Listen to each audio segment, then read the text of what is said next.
Good evening friends. स्वागत है आप लोगों का एक बार फिर से स्टडी पॉइंट के हमारे इस ऑनलाइन क्लास सीरीज में। पिछले वीडियो में हमने फिजिक्स के जो चैप्टर 1 है इलेक्ट्रोस्टैटिक्स, इसके एक डेरिवेशन के बारे में बताया था। पिछले लेक्चर में आप लोगों को हमने बताया था कि विद्युतीय द्विध्रुव के कारण अक्षीय स्थिति में विभव का क्या डेरिवेशन आता है, वो हो चुका था। आज जो हमारा टॉपिक होगा वो होगा विद्युतीय द्विध्रुव के कारण निरक्षीय स्थिति में विभव का व्यंजक। यानी आज भी विभव ही निकालना है, वो भी द्विध्रुव के कारण, लेकिन कौन सी स्थिति में? निरक्षीय स्थिति में। कल के वीडियो में हम लोग पढ़े थे अक्षीय स्थिति में। एक बार थोड़ा सा रिवीजन करते हैं, थोड़ा सा रिकैप करते हैं। जैसा कि आप लोग को हम बताए थे कि द्विध्रुव क्या होता है। द्विध्रुव के बारे में हम ये बताए थे कि जब दो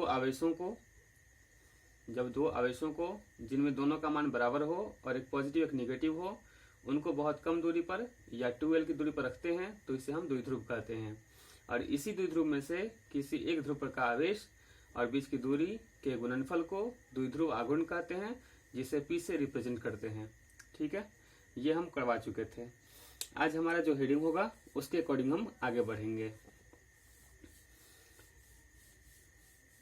देखिए, आज का जो हमारा हेडिंग है वो है विद्युतीय द्विध्रुव के कारण निरक्षीय स्थिति में विभव का व्यंजक। तो सबसे पहले एक विद्युतीय द्विध्रुव बनाना है। एक विद्युतीय द्विध्रुव बनाना है।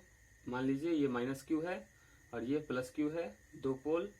बीच में अगर पॉइंट O एज्यूम करते हैं तो यहाँ से यहाँ तक का दूरी L होगा और यहाँ से यहाँ तक का दूरी L होगा, क्योंकि द्विध्रुव में दो आवेशों के बीच की दूरी कितनी होती है? 2l होती है। तो ये हमारा एक विद्युतीय द्विध्रुव है। अब हेडिंग के अनुसार विद्युतीय द्विध्रुव के कारण निरक्षीय स्थिति। निरक्षीय स्थिति का मतलब होता है कि इस पॉइंट से ऊपर या नीचे जाना होगा। अगर इसी में आगे बढ़ते या पीछे बढ़ते तो वो अक्षीय होता। फिलहाल अभी निरक्षीय कह रहा है, नॉन एक्सियल पॉइंट है, तो नॉन एक्सियल पॉइंट एक मान लेते हैं।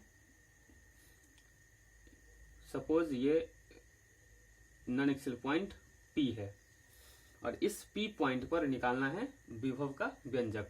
विभव क्या होता है? तो किसी एक आवेश को उठाकर किसी बिंदु पर ले जाने में हम जो काम करते हैं उस काम को विभव कहते हैं। जैसे कि इस -q को उठाकर यहाँ से यहाँ ले गए तो जो काम होगा उसको विभव कहेंगे। +q को उठाकर ले आएंगे, जो काम करेंगे वो विभव होगा। फिर दोनों विभव निकाल के दोनों को ऐड कर लेंगे। तो सबसे पहले हम क्या करते हैं कि पॉइंट O से P तक की जो डिस्टेंस है उसको कुछ मान लेते हैं। सपोज d डिस्टेंस है पॉइंट O से P तक का। अगर हम इस लाइन को मिलाते हैं और इस लाइन को भी मिलाते हैं तो दोस्तों ध्यान रखिएगा, यहाँ से यहाँ दूरी L है, ये परपेंडिकुलर है, D होगा। तो यहाँ पे कौन सा एंगल बनेगा? राइट एंगल ट्रायंगल, समकोण त्रिभुज। और अगर ये समकोण त्रिभुज है तो ये लंब है, ये आधार है, तो ये क्या होगा? कर्ण होगा। और पाइथागोरस से तो पढ़े ही हैं कि कर्ण का वैल्यू कैसे निकालते हैं? कर्ण बराबर √ लंब का स्क्वायर जोड़ आधार का स्क्वायर। यानी कि -q से P तक की दूरी कितनी होगी? √d² + l²। ठीक वैसे ही ये भी 90 डिग्री। तो ये आधार हो गया, ये लंब हो गया, तो ये क्या हो जाएगा? कर्ण हो जाएगा। और कर्ण का फॉर्मूला √ लंब स्क्वायर जोड़ आधार स्क्वायर। तो ये हो जाएगा +q से P तक की दूरी। तो दोनों दूरी हम निकाल लेते हैं। अच्छा, विभव की अगर बात करें तो जो विभव होता है, पोटेंशियल होता है, उसको V से रिप्रेजेंट करते हैं। और फॉर्मूला क्या होता है? 1/4πε0 आवेश बटा दूरी। ये होता है फॉर्मूला विभव का। तो हम लोग इस हेडिंग में भी विभव निकालेंगे बारी बारी से। सबसे पहले निकालेंगे -q के कारण, फिर निकालेंगे +q के कारण। सपोज कि -q वाला विभव पहला विभव है, +q वाला विभव दूसरा विभव है, V2 है। दोनों निकाल के ऐड कर लेंगे।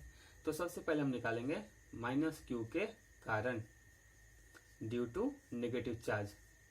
-q के कारण तो अगर उसको V1 मानना है और फॉर्मूला क्या होता है? 1/4πε0 आवेश। कौन सा आवेश है? -q बटा दूरी। यहाँ से यहाँ की दूरी कितनी है? √d² + l²। ठीक है, ये -q के कारण। अब हम निकालेंगे +q के कारण, पॉजिटिव चार्ज के कारण, ड्यू टू पॉजिटिव चार्ज, जिसको हम V2 माने थे। इसका क्या होगा formula? 1/4πε0 charge plus Q by distance under root D square plus L square. तो हमारे पास V1 और V2 दोनों का वैल्यू फाइंड आउट हो गया है। अब हम लोग क्या करना होगा, अब हम लोग करना ये होगा कि इसका V टोटल निकालना होगा, यानी टोटल पोटेंशियल कितना हुआ इसका वैल्यू हम लोग को निकालना होगा। तो क्या करेंगे, V total equal to V1 plus V2। पहला विभव जोड़ दूसरा विभव, दोनों विभवों को हम जोड़ लेंगे।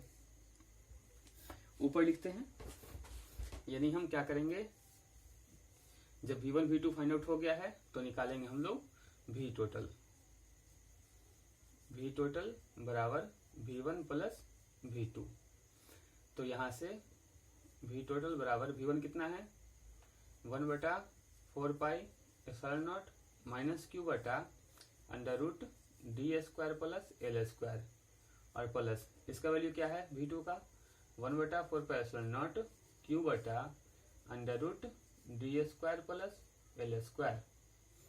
तो यहाँ से V बराबर जो कॉमन है कॉमन कर लेते हैं, Q दोनों में है, 4πε0 दोनों में है, under root D square plus L square भी दोनों में है।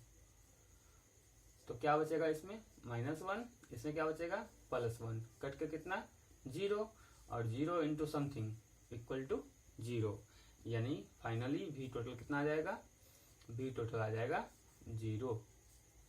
कहने का ये मतलब है कि किसी भी द्वितीय द्विध्रुव के कारण निरक्षीय स्थिति में विभव का मान या विभव का व्यंजक कितना आता है, 0 आता है। ये ऑलवेज आता है, ठीक है।